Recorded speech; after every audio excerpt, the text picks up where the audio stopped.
Alright guys, well, there's been tons of videos on this topic and I'm not just jumping on the bandwagon here, but I wanted to give my opinion on this whole social media beef, or so-called social media beef, between Floyd Mayweather and Canelo Alvarez. Let's just say this, and let's be 100% honest with the situation. Now, in defense of Floyd, they mentioned his name first, and people continue to mention his name. So everyone and all these fighters and all these promoters who do not like Floyd Mayweather, who are against Floyd Mayweather, that accuse him of trying to always steal the limelight. Well, if you don't want him to steal the limelight, then stop talking about him, because he doesn't care if you love or hate him. He said this many times before. As long as you talk about him, that's all he cares about. And you guys are continuing to make him relevant. And even me, myself, I bought Mayweather versus McGregor knowing full well that McGregor had no chance in hell, knowing full well that, with all due respect, the fight was a circus. But again, curiosity will always get the better of me and the majority of the people out there. So stop complaining about why can't Floyd Mayweather just go away? Why can't he just ride off into the sunset? Now, does he always try to come out with a story when there is a big fight? Will he come out with something like, okay, for instance, when the Canelo and the first Triple G fight came out, did he try to steal some of the thunder with McGregor fighting him in August? Absolutely, but so what? I mean, you know, he has that ability to do that. You know, he has that ability to do that. You know, the pay-per-view numbers spoke for themselves there.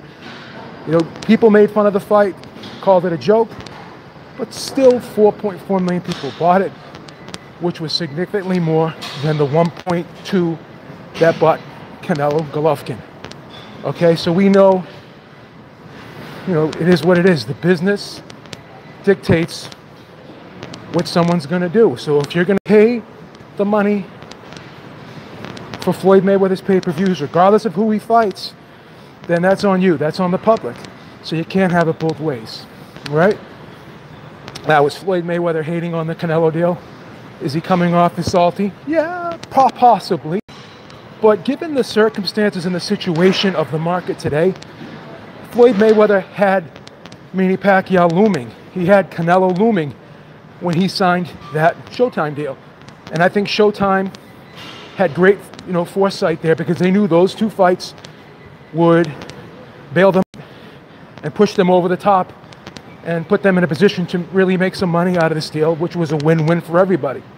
But if you look at Canelo Alvarez outside of Golovkin, and again, we don't know what's going to happen 1 or 2 years down the road, but outside of Golovkin, where else can Canelo Alvarez go on pay-per-view to get good numbers? And the best he did with Canelo was 1.2. So I think it was 1.2 or 1.3. And the rematch did less. So if they fight a third time, chances are that'll do less. So given the way the landscape of the division is, hey, what's up, Capadon? Given the way the landscape of the division is for Canelo Alvarez, that there's no mega pay-per-view fights out there, because Floyd's not going to rematch, and we all know that. It's not going to happen. It just doesn't make sense at this point.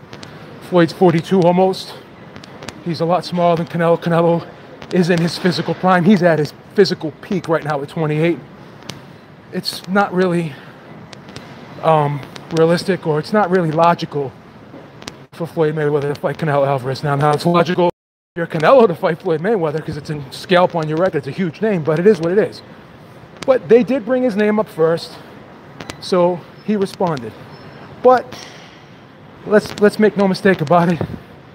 Floyd Mayweather has all the money in the world. He's by far the richest boxer. Now, we don't know how much of it he held on to. It's none of my business. It's none of nobody's business. But let's just say this. He's living a good life. He seems to be enjoying himself.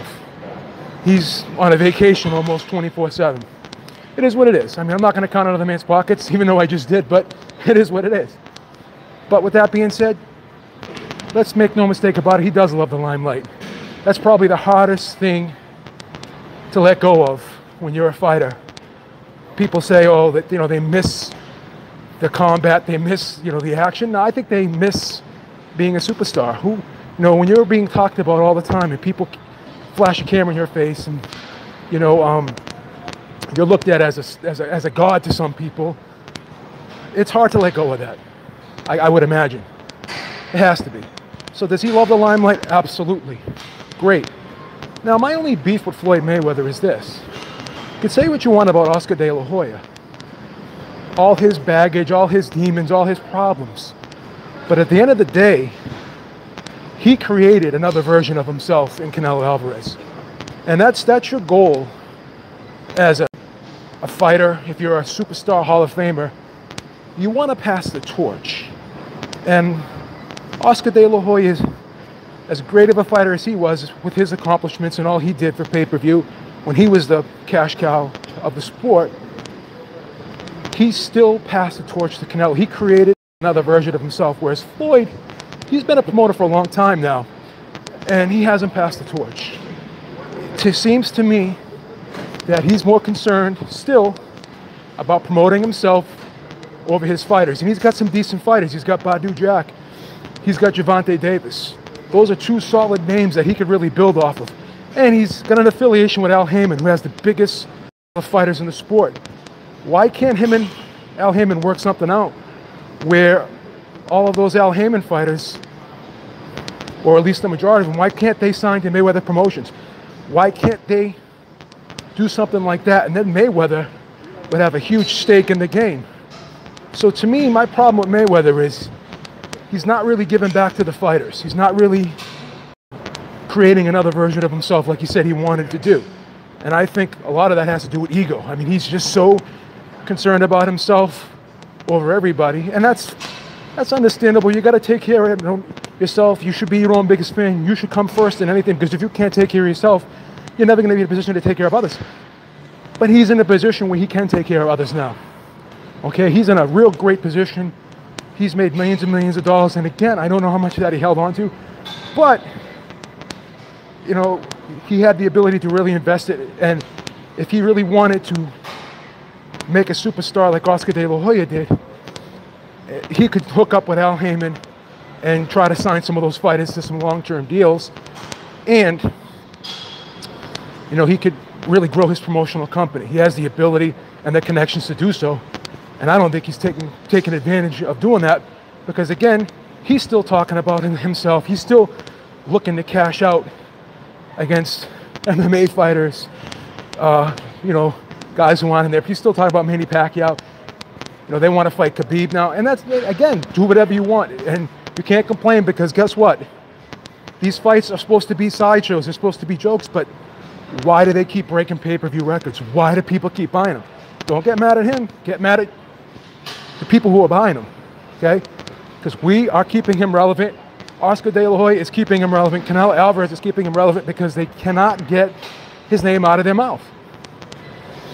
And their argument could be, well, every time we do something big, he keeps popping out of the woodwork with some type of scam or some type of circus. And you guys talked about fighting Conor McGregor too. You wanted a circus too. And Oscar, what are you doing with Tito Ortiz and Chuck Liddell? Come on. Does that fight make sense at this point right now? You're taking a 48-year-old Chuck Liddell who possibly has issues, maybe CTE issues or concussive issues. We don't neurological issues because of the punishment he's taken. I mean, this guy's been knocked out a lot. Suffered some really bad knockouts, and you're bringing him back. So, again, let's not talk about the best fight in the best. Because Canelo has fought in great fighters, very good fighters, solid fighters. He's got a solid resume. But it's not like, and understandably so, it's not like he's fighting killers one after the other. The Charlos are still out there. Billy Joe Saunders is still out there. So that division is, and Danny Jacobs obviously is still out there, which is, Danny Jacobs is an option. Billy Joe Saunders is an option. Canelo is an option for Danny Jacobs. So those fights can be made because they're all in the zone. But 78 made a great video today And he's talking about how some of these Haymon fighters might jump ship to the zone. And I agree with him. I mean, because if they're not going to be getting the fights they want, they're not going to be getting the amount of fights they want, and they're not going to be taken care of, and you have a entity that's going to open up a war chest for you, then, this shit is getting real now, okay? These guys, and again, Al Haymon, I think, in my opinion, and again, I'm not a businessman, but if I was Al Haymon, I would want to get these guys locked into deals that are advantageous to them. Like I said, hooking up with Mayweather or even having some of these fighters, be signed to long-term deals with promoters within the PBC, particularly Floyd Mayweather, because again, that's a name recognition. So based off of the affiliation with being hooked up with the biggest star in the sport, that would help you. So because Haymon doesn't have these guys locked up into contracts, because he wants them all to be free agent, he could lose these guys. He's putting himself at risk by not locking these guys up.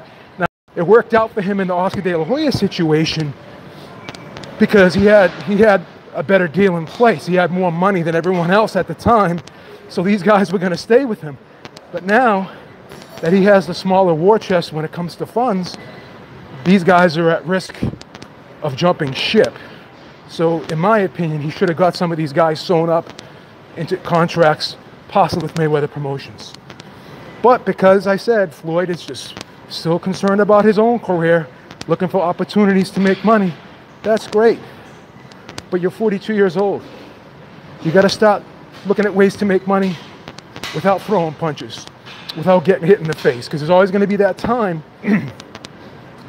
that the rug just gets pulled out from underneath you, and you don't even have it anymore to fight guys that are 5-6 levels below you, because you can just get old overnight, and something can happen. Anything can happen in that ring.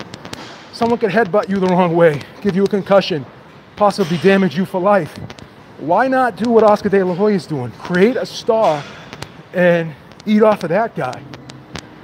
So that's what I think Mayweather should be focusing on. That's my problem right now with Mayweather, is he needs to take a back seat, and he needs to pass the torch, and he needs to start helping some of these other young kids do what he did. Create another Mayweather, like Oscar De La Hoya did with Canelo.